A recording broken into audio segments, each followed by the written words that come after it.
What is up, YouTube? And today we are going to be talking about the new debut banner coming to Sword of Convallaria. So currently in the game, we actually don't have a debut banner running because Gloria's just ended, and we do have the new unit Edda, who is going to be running tomorrow as of this video's release. If you guys are watching this ahead of time, it might be out already, but you can see when I'm online right now that there are only two banners for the Destined banners that are both ending next week and the week after. The debut banner still isn't out yet, so we're just going to be talking about what unit is actually coming to the game with this debut banner. And you're going to see that the unit coming is going to actually be, if you look on your screen here, it's going to be Edda. So Edda, pretty powerful support unit, one of the best in the game. So this is basically going to be the recommended skill build that they have on their Twitter, right? You're going to see that Edda performs an assisting attack that deals physical damage to enemies surrounding her. Basically, if you attack with an ally, she can assist. And with her skills, you're going to see she has a lot of very good supporting skills, right? She has an attack buff, magic defense buff, movement buff to allies around her, and she can cleanse them all. Also, she can restore energy for her allies, which is extremely powerful. You'll also see she has this wine barrel casting that will attack the target and its surroundings, changing the affected tiles into liquor, which we'll talk about. And we also have a passive that will increase her attack if there are items near her. So she can actually move again after an active attack again as well. So she's a very good support character. You can actually build her as like a sub DPS as well.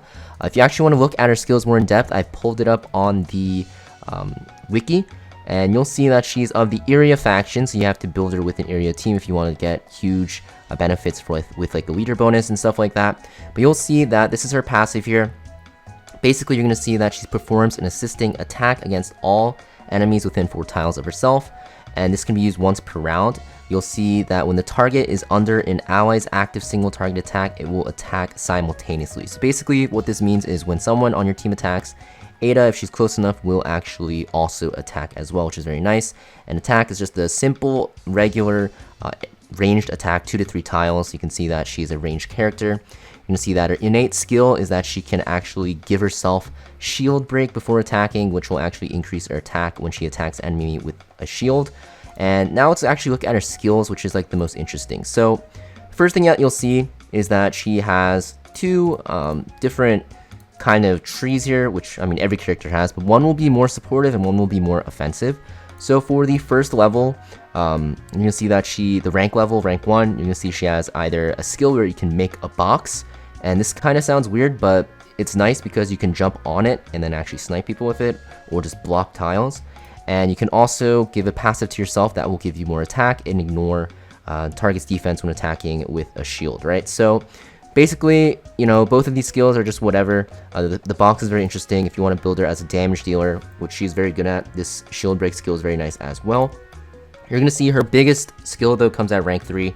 Guiding Gleam, which is that buff that we talked about, damage buff, magic defense, and the movement buff. Very, very powerful. This also cleanses. And you'll also see this wine barrel casting that applies liquor. And liquor is basically going to be a speed down, move distance down, and magic defense down. So this is the biggest thing, magic defense down. This makes it so that if you actually bring her with like an AoE magic team, that's where she really shines the most, and they will be able to do a ton of damage. So she is very good in magic, or mage teams rather, teams that do a lot of magic damage, especially AoE. And because of that, she is one of the best characters, probably is the best support for those mage characters here. Next, you're going to see, you know, her reaction skills here. You know, basically she has like a strike back, a counter attack, or you take less damage if there's any item within one tile that includes her own box, so you can actually make her tankier. Nothing too crazy, honestly. The next like big skill you're going to see is actually going to be down here at skill level 11. But skill level 7 at rank 7, you'll see that she can inflict target, which is going, or not inflict target, inflict physical defense down, so you can increase your physical damage dealers that way. Also, you can see that, you know, she gets increased attack if there's items near her and stuff like that. She also has like a shield break attack, which is okay. She has a dispelling attack, which is cool. The biggest thing here, though, is going to be this take arm skill at rank 11.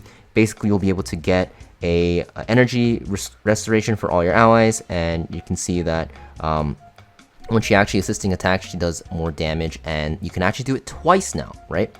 So this is pretty insane. She is a very good supportive unit. You can see she does have physical damage team like synergies with like her skill 7 here, right? She can actually decrease physical defense.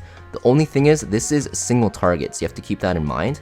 This wine barrel casting is AoE, so if you chain this with an AoE magic attack, it does a ton of damage. So just looking at her skills here, you can see that she is mostly going to be a very good unit with a lot of magic damage, especially AoE magic damage, which will make her very, very powerful. Now, this is going to be the recommended skill tree. You're going to see the ones that you want to get are going to be purple.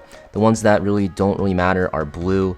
The ones that are just not outlined here on the recommended skill tree, you just don't want at all, and you definitely just want to actually build her more as a supporter unit. So very, very powerful. Her skill 3s, rank 3 skills, you don't want both of them for sure, right? Of course you do. You have damage buff, magic defense buff, movement buff, which is crazy. You can dispel your team.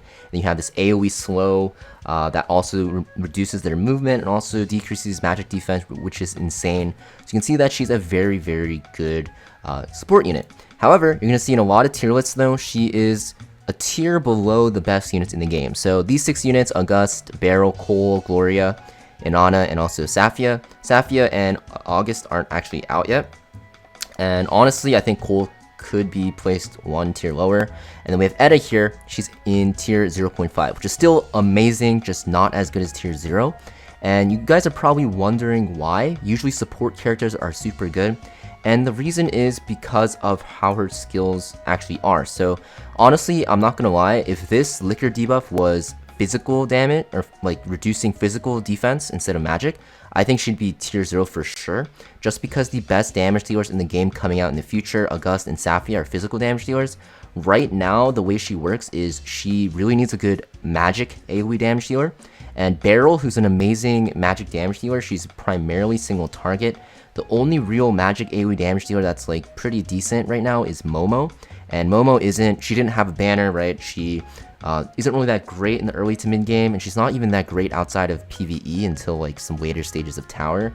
So because of that, you can kind of see she does have a lot of great synergy with a team composition that doesn't really exist yet in the game. So in the future, I can see if like a tier 0 magic attacker, AoE magic attacker comes out, she can be one of the best characters. But for now, especially because we know Safia and August are coming out, I think she's not really worth going for. And that's because, you know, we don't know how many summons we'll be limited to in this game in the first few months.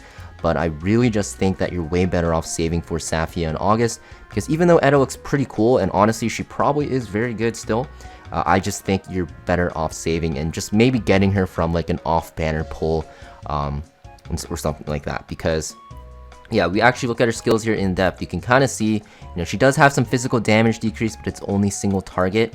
And I think it's only 1 turn. It is 2 turns, so it's not too bad, and that's okay.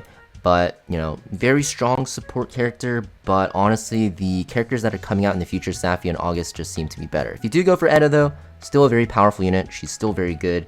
You won't regret it, honestly, but actually you might regret it in the future, but honestly, I think she is a very solid unit. Yeah, the speed debuff and the move speed or move distance decrease is very nice for kiting, but you know, honestly, there's some better units for kiting in the game, which are lower rarity, but still very powerful. I just think that you might be better off saving. So let me know in the comments down below what you guys decide to do. For me personally, I think I have like 60 summons or so saved up. You can see I have like 62. I'm gonna be saving. Just let me know if you guys try to pull for her, if you guys think she's better than I'm making her out to be. Also let me know, and I'll see you guys next video.